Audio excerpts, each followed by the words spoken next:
आज वही हुआ जिसकी हमको आशंका थी। अब आज सुबह महामहिम राज्यपाल महोदय जी को भी मिलकर के आए थे और वहां पर भी उस वक्त हमने यही आशंका व्यक्त की थी कि बजट पारित करने के लिए कांग्रेस के पास बहुमत नहीं है और वो बहुमत साबित करने के लिए सिर्फ एक ही अखंडा करेगी, वो भारतीय जनता पार्टी के विधायकों को सदन से सस्पेंड करेगी।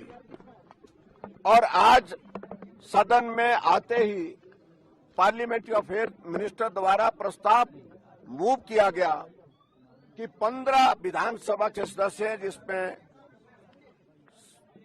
जिनके नाम पढ़े गए उनको सस्पेंड करने के लिए प्रस्ताव पारित करने के लिए वहां पर कहा गया। और ऐसी सूरत में उन्होंने वॉइस वोट के साथ उस प्रस्ताव को पारित किया और हमें मार्शल के माध्यम से बाहर जाने के लिए विवश किया। ये बहुत ही दुर्भाग्यपूर्ण है और मैं ये कहना चाहता हूं, सदन के अंदर सस्पेंशन का प्रोविजन उस सूरत में होता है जब हम किसी काम में बाधा डालें, सदन के संचालन में सहयोग न करें, उस सूरत में होता है। सदन में हम सुचारू रूप से कार्यवाही का संचालन करने के लिए तैयार थे और आज कट मोशन पर बहुत महत्वपूर्ण चर्चा होनी थी। उन सारे विषयों को लेकर के हम हाउस के अंदर आए, लेकिन हमारा सस्पेंशन अनाउंस किया गया और उस सस्पेंशन के मुताबिक हमको मार्शल के द्वारा सदन से बाहर निकाला गया। ये दुर्भाग्यपूर्ण है।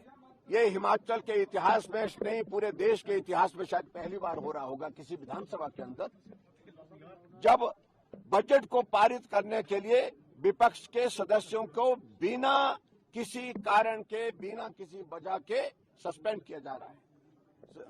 और जहां तक अभी आज हम इस हालात को देख रहे हैं, क्योंकि हमारे जो सदस्य जो बाहर गए थे वो भी वापिस आए और वापिस आने के बाद उनको लगा कि वो भी बजट में हमारा समर्थन नहीं करेंगे। उस सूरत में हम लोगों ने तय किया कि सस्पेंशन ही एकमात्र रास्ता है।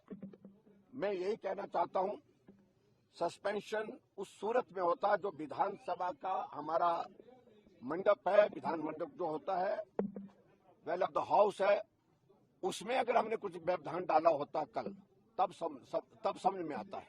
लेकिन जब स्पीकर साहब को मिलने के लिए कल गए, उन्हें मार्शल वहां लगा दिया गेट के पास। हमने मार्शल को कहा कि हमें मिलने दीजिए, कहा कि आदेश दिए हैं स्पीकर साहब कि आप नहीं मिल सकते। स्पीकर को मिलने के लिए अध्यक्ष जाए, विधानसभा के सदस्य जाएं, विपक्ष के नेता जाएं और उनको रोकने के लिए मार्शल वहां पर खड़े कर दें। यह आप कल्पना कर सकते हैं कि किस तरह की परिस्थिति है।